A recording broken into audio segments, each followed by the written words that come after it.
في فيديو اليوم راح اقيم رواد رونالدو الصغير بفيفا. طبعا كلنا بنعرف بطاقة فيفا بتعتمد على 6 اشياء: السرعة والدريبلينج يعني المراوغة والبساط والتسديد والدفاع وقوة الجسم. تقييمنا راح يكون على التحديات وليس تقييم احترافي. كتير راح تستمتعوا بالفيديو. ما تنسونا من زر اللايك واشتركوا بالقناة وفعلوا زر الجرس عشان يوصلكم كل جديد، وصلوا على سيدنا محمد عليه افضل الصلاة والسلام. وخلينا نبلش بالفيديو. مشاهدة ممتع. اوكي يا اخوان، هلا راح نقيم رواد بالسرعه، فخلينا نشوف رواد قد ايه راح يجيب بالسرعه. طبعا رواد ما شاء الله عليه بيلعب على الوينج فلازم يكون سريع. خلينا نشوف بكم ثانيه راح يقدر يخلص هاي المسافه 50 متر. يلا 3 2 1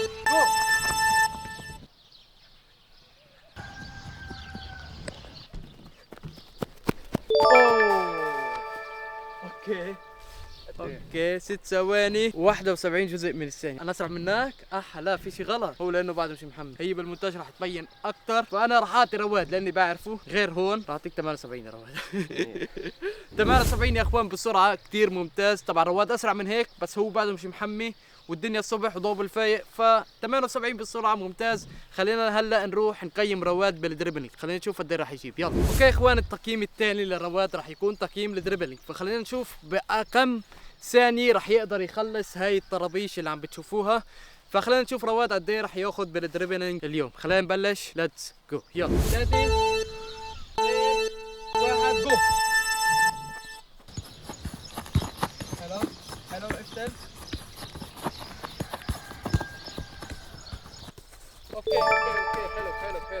اوكي حلو خلصها تقريبا بوقت 9 ثواني و52 جزء من الثانية. فبعتبر رقم كتير حلو وكتير ممتاز. فراح اعطيه تقييم بالدريبلينج لرواد. اوكي يا اخوان، راح اعطيه بالدريبلينج لرواد 84. فبعتبر رقم كتير ممتاز. خلينا نروح هلا على تقييم البساط ونشوف قديش رواد البساط عنده. ليتس جو. اوكي يا اخوان، هلا تقييم رواد بالبساط. فمثل ما عم بتشوف النظام، كل جول على الاطراف راح ياخذ 10 نقط، والجول اللي بالنص راح ياخذ 5 نقط، والجول الصغير اللي ورا اللي حد الجول الكبير راح ياخذ 25 نقطة إذا جابها. هلا راح يكون معه 10 طابات. خلينا نشوف كم وحدة راح يجيب من 10. يلا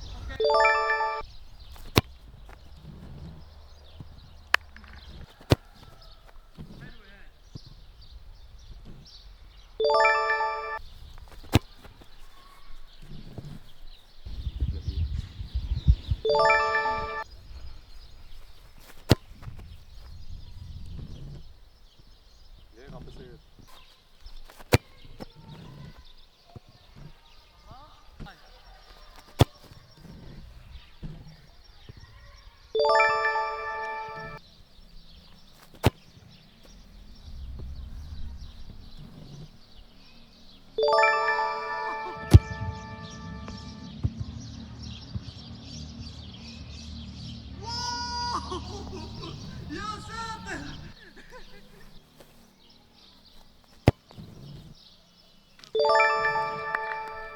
اوكي يا اخوان، رواد جاب 80 بتقييم البساط. طبعا يا اخوان اول شيء كان عم بيعاني مع الاجوال الاطراف، بس ضرب ضربة على الجول صغير وجابها من اول محاولة فزاد التقييم عنده. فتقييم رواد 80. خلينا نروح هلا على تقييم التسديد. يلا تقييم التسديد راح يكون مقسم على 3 اجزاء: 5 تسديدات من بعيد وكل هدف راح ياخذ زائد 10، و5 ركلات جزاء وكل هدف راح ياخذ زائد 5، و5 انفراديات وكل هدف راح ياخذ زائد 10. خلينا نبلش بالتسديد. اوكي الطابة الاولى.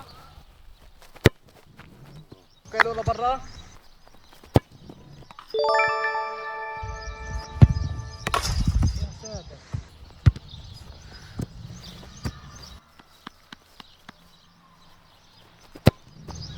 اوكي برا. اوكي يا اخوان، تسديدات رواد كثير صاروخ، فعشان هيك خايف تنكسر ايدي يعني.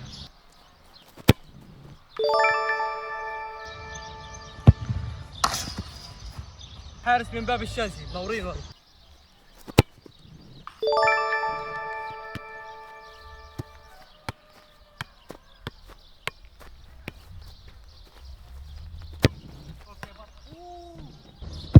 اوكي برا. انت برا ولا طالع برا؟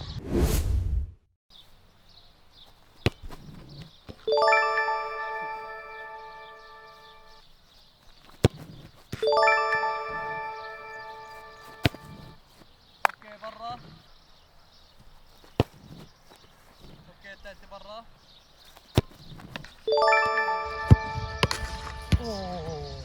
شوي صغير شلته. شوف كيف هو، شوف.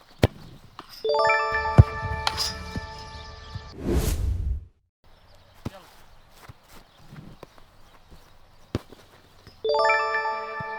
يلا روح.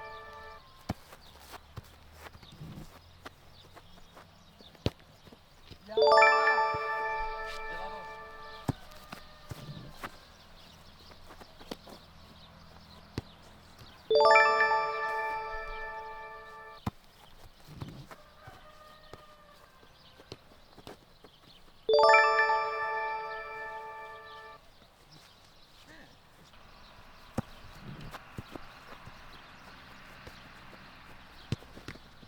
اوكي برا، حلو حلو حلو. اوكي يا اخوان، رواد جاب بتقييم التسديد 85. طبعا انا حارس فاشل، فمع انه لو في حارس ما راح يقدر يشيلن، فرواد جاب 85 بتقييم التسديد. خلينا نروح هلا على تقييم الدفاع، يلا. اوكي يا اخوان، هلا راح نقيم رواد بالدفاع. خلينا نشوف قد ايه راح ياخذ بالدفاع. طبعا كل طابه بقطاع راح ياخذ بلس 20. يلا.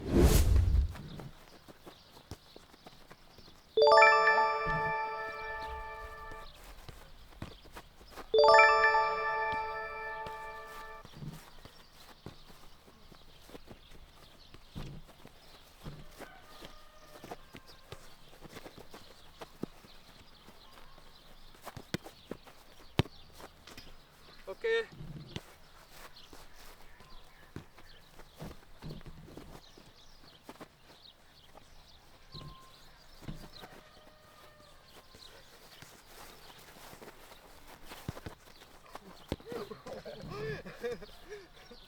اوكي هلا الطابة الأخيرة، خلينا نشوف إذا رح يقدر يقطع ولا لا. يلا.